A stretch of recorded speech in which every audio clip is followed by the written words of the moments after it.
मित्रों नमस्कार। भारत माता की जय, वंदे मातरम, जय श्री राम। मित्रों मैं दिलीप पांडे, स्वागत है आपका मेरे YouTube चैनल में। मित्रों पटना के एक टीचर खान के ऊपर मैंने जो एक दो वीडियो बनाए, उससे जितने भी जिहादी हैं, जितने भी कठमुल्ले हैं, जितने भी सेकुलर हैं, जितने भी लिबरल हैं, ये सब जितने भी पूरी जमात, जो पूरा इकोसिस्टम है, इसको बहुत मिर्ची लग रही है। इसको बहुत बुरा लग रहा है कि आखिर खान के ऊपर आरोप क्यों लगाया जा रहा है। तो इसीलिए मैं आज एक और तीसरा वीडियो भी लेकर आया हूं। और ये वीडियो इसलिए लेकर आया हूं क्योंकि इस खान को नंगा करना बहुत जरूरी है। मित्रों अदिति त्यागी, जिन्होंने कि एक पॉडकास्ट किया था खान का, और उस पॉडकास्ट में अगर देखा जाए तो खान जो है वो पूरी तरह से नंगा हो गया, क्योंकि उसने अपने जहरीले दांत जो है वो खुल करके दिखा दिए। और इसमें कहीं ना कहीं जो क्रेडिट है वो इंटरव्यू लेने वाले को भी जाता है, वो अदिति त्यागी को भी जाता है। क्योंकि अगर वो इंटरव्यू में ज़्यादा उनसे बहस करती तो वो अपने पूरे जो खुल करके, जो उनके अंदर जो भेड़िया छिपा हुआ है ना, वो भेड़िया खुल के सामने नहीं आ पाता। किसी भी पत्रकार की सबसे बड़ी खासियत ये होती है कि वो अपने सामने वाले को अगर बिना बोले भी नंगा कर दे तो उससे बड़ा कोई अच्छा पत्रकार नहीं है। और वही काम वहाँ पे अदिति त्यागी ने किया। अब उसके इंटरव्यू के तरह तरह के क्लिप्स वायरल हो रहे हैं, और उसका एक क्लिप मैंने आज सुना जिसमें कि खान ये कह रहा है, खान से पूछा गया कि हमास जो है वो आतंकवादी संगठन, आप उसको मानते हैं कि नहीं मानते हैं, इस पर क्या विचार है आपका।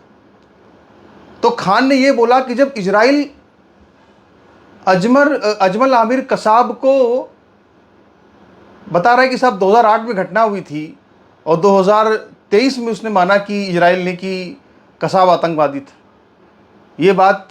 ये पूरा एक तरह से गलत फैक्ट जो है ये खान के द्वारा दिया गया उस पॉडकास्ट में। और जब ये गलत फैक्ट दिया गया तो दिया इसलिए गया क्योंकि वो अपना बचाव करना चाह रहा था, इजराइल के खिलाफ अपनी नफरत को दिखाना चाह रहा था, हमास का समर्थन करना चाह रहा था। यानी कसाब की आड़ लेकर के, एक आतंकवादी की आड़ लेकर के उसने इजराइल की आलोचना की। और इसके बाद फिर ये कहा कि चूंकि इजराइल जो है वो कसाब को आतंकवादी नहीं माना 10, 12, 15 साल तक, तो आखिर अब ऐसा कैसे हो गया कि हम उसको आतंकवादी मान लें, हम हमास को आतंकवादी मान लें। अब ये कह करके उसने हमास का बचाव किया, लेकिन इसके लिए उसने पूरी तरह से तथ्यों को तोड़ा मरोड़ा और अपनी अज्ञानता का बिल्कुल प्रदर्शन किया। असलियत क्या है, सच क्या है? सच ये है कि जब 2008 में 26/11 का ऑपरेशन भारत कर रहा था, और जब उसमें बहुत से यहूदी भी थे जिनके साथ जिनका कत्लेआम हुआ, यहूदी भी टारगेट पर थे उस आतंकवादियों के। निश्चित तौर पे आतंकवादी घटना थी, दुनिया ने माना कि आतंकवादी घटना है। आतंकवादी घटना में जो शामिल है वो सब आतंकवादी है, इसमें भी कोई दो राय नहीं है। तो अजमल आमिर कसाब को तो आतंकवादी मानता ही था इजराइल, इसमें कहाँ कोई दो राय है। क्या उसने कभी कहा इजराइल ने कि हम कसाब को आतंकवादी नहीं मानते? उसने कभी नहीं कहा। अब जरूरी थोड़ी है कि हर बात कही ही जाए, लेकिन उसमें भी सबसे बड़ी बात क्या है कि जो उस वक्त के प्रधानमंत्री थे वहाँ के यहूद ऑलमर्ट, उन्होंने क्या कहा? उन्होंने एक स्टेटमेंट दिया था। उन्होंने इस स्टेटमेंट में कहा था कि किसी भी स्टेज पर इस बात पर विचार नहीं हुआ कि जो भी 26/11 की पूरी एक आतंकवादी घटना थी और जो कार्रवाई चल रही थी, जो भारत जो कार्रवाई कर रहा था, उसमें इजराइल कोई मिलिट्री ऑपरेशन करता। क्यों?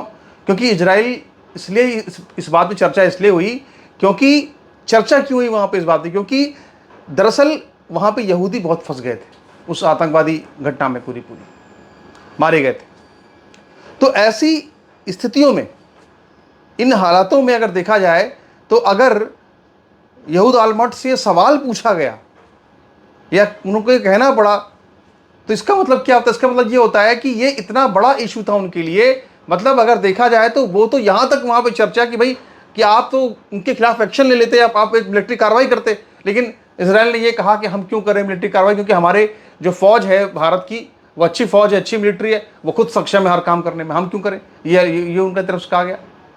इसका मतलब क्या हुआ? इसका मतलब यह हुआ कि अगर वो ये नहीं मानते कि भारत की मिलिट्री इससे निपटने या भारत की जो सुरक्षा दल है, अगर वो इससे निपटने में 26/11 के हमले से निपटने में अगर सक्षम नहीं होती, अगर वो ऐसा मानते, उनको लगता, तो फिर वो हो सकता है कि उस पर इंटरवीन भी करते और एक वहां पे कमांडो एक्शन ले लेते। यानी इस हद तक इजराइल इस बारे में सोचता है कि 26/11 एक आतंकवादी घटना है और उसमें मौजूद जो आतंकवादी जो लोग शामिल थे उनको वो अगर भारत नहीं मारता तो फिर इजराइल मारता। इस हद तक इजराइल कन्विंस था कि जिन लोगों ने 26/11 किया वो सारे के सारे आतंकी हैं। लेकिन इसके बाद भी पूरी घटना अभी अज्ञानता का प्रदर्शन है खान की, और अज्ञानता का प्रदर्शन है या जानते हुए एजेंडा चलाना है, इसलिए हमास का बचाव करना है। इसलिए तो आप अगर गलत बात करेंगे, गलत का पक्ष लेंगे, अधर्म का पक्ष लेंगे, तो आपको जाहिर सी बात है कि अपनी बेइज्जती करवानी ही पड़ेगी, जो बेइज्जती उसकी हो रही है इस वक्त।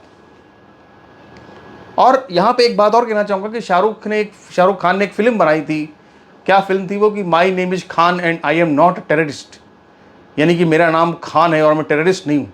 और ये फिल्म इसने इसलिए बनाई थी क्योंकि उसको अमेरिका में एक एयरपोर्ट पर नंगा किया गया था, उसकी पैंट उतारी गई थी। क्यों पैंट उतारी गई थी? क्योंकि उसके नाम के आगे खान लगा हुआ था। अमेरिका सबको उसकी औकात दिखाता रहता है और अमेरिका मुसलमानों को उनकी औकात ऐसी ही दिखाता है कि देखो तुम आतंकवादी हो, तुम्हारा कोई भी हो, तुम्हारी जांच होगी और कोई भी हो तुम्हारी पैंट उतारी जाएगी।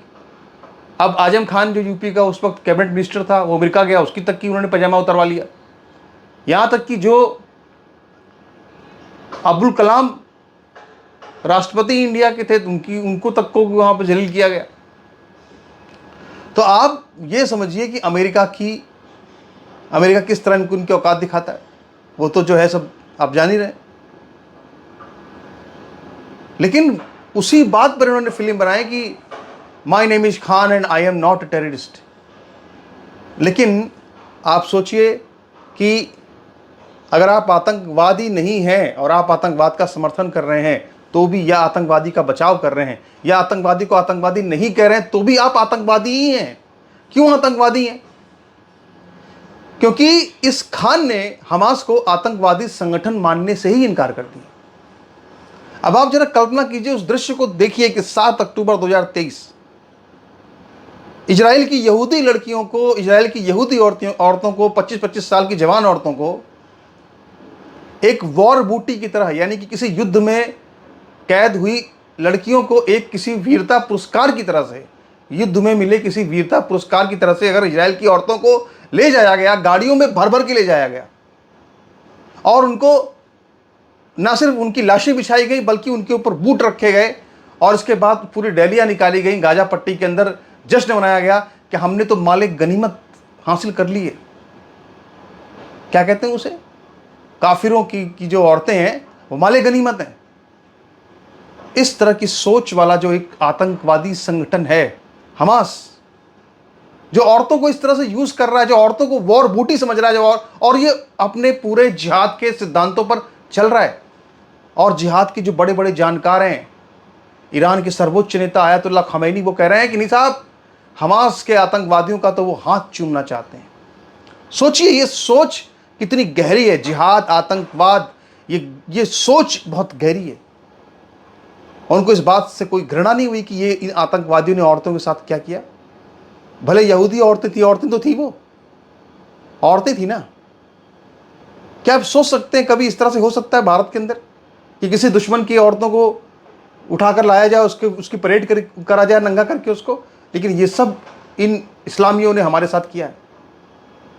जब पाकिस्तान बना, ताज़ा उदाहरण है, जब पाकिस्तान बना तो तमाम हिंदू औरतों की कराची और लाहौर में परेडें निकाली गई, वहाँ पे नंगा करके उनके रेप हुए, उनके साथ क्या क्या गलत नहीं हुआ। कश्मीरी पंडितों की महिलाओं के साथ क्या क्या नहीं हुआ कश्मीर के अंदर, किस तरह वो भागे वहाँ से। तमाम आपको इतिहास में एग्जाम्पल मिल जाएंगे। मैं यहाँ पे आपको तैमूर लंग की आप बीती पुस्तक है, ये तैमूर लंग ने अपनी जो बायोग्राफी लिखी थी, इसमें उसने इस सब बातों का तमाम वर्णन किया है कि उसने कई ऐसे युद्ध थे जहाँ पे अपने सैनिकों को लालच दिया कि अगर वो युद्ध जीत जाएंगे तो यहाँ की औरतों को वो बंदी बना सकेंगे, उनके साथ जो चाहे वो कर सकेंगे एज अ प्राइज। और उसने ये सब, और जबकि ये 5 वक्त, तैमूर लंग 5 वक्त का नमाजी था, कुरान उसको पूरी पूरी कंठस्थ थी, और उसको कुरान इस हद तक कंठस्थ थी कि वो कुरान को उल्टा भी पढ़ सकता था। यानी कि जो बड़े बड़े उस दौर के, जब तैमूर लंग था, उस दौर के बड़े बड़े जो मुल्ला मौलवी मौलाना थे, वो कुरान को जब पढ़ते थे तो कुरान को शुरुआत से पढ़ सकते थे, जैसे ए से जेड तक। लेकिन तैमूर लंग की मेमोरी इतनी शार्प थी कि वो कुरान को जेड से ए भी पढ़ सकता था, यानी कि कुरान उल्टी पढ़ सकता था। सोचिए इस हद तक इतना बड़ा कुरान का वो जानकार था। लेकिन इसके बाद भी उसने जीवन में कोई काम उसने कुरान के खिलाफ नहीं किया, और उसने ये आदेश दिया कि शत्रु के देश की जो महिलाएं हैं ये माले गनीमत है, इनका तुम उपयोग कर सकते हो, इनका तुम उपभोग कर सकते हो, इनसे तुम रेप कर सकते हो। यही तो हुआ कश्मीर के अंदर, यही तो हुआ पाकिस्तान बना तब, और क्या हुआ। तो आप सोचिए कि वही आज फिर गाजा पट्टी में देखने को मिला 7 अक्टूबर 2023। सब कुछ क्लियर है, सब कुछ एकदम शीतल जल की तरह से क्लियर है। जैसे सूरज अगर आसमान में निकला हुआ हो, प्रकाश फेंक रहा हो, तो हर चीज एकदम साफ साफ दिखती है, वैसे ही अब सब कुछ एकदम साफ साफ है। लेकिन लोगों ने अपनी आंखें बंद कर रखी हैं, लोगों ने अपनी आंखों पर पट्टियां बांध रखी हैं, इसलिए उनको कुछ नजर ही नहीं आता, वो कुछ देख नहीं पाते, क्योंकि वो पढ़ते नहीं है, वो समझते नहीं है, चीजों को देखते नहीं है, किसी भ्रम का शिकार है, एक सेकुलरिज्म नाम की बीमारी के भ्रम का शिकार है, जो कहीं कुछ है ही नहीं। तो आप सोचिए कि ऐसे हमास के आतंकवादियों को कोई खान आखिर समर्थन क्यों ना करे, क्योंकि उसका जो जिहाद है उसको वही सिखाता है। और इसीलिए मैं कह रहा हूं ना, ये शाहरुख खान ने जो फिल्म बनाई थी कि I am a Khan and I am not a terrorist, तो ये जो खान है ये भी खान ही है और ये भी आतंकवादी ही है।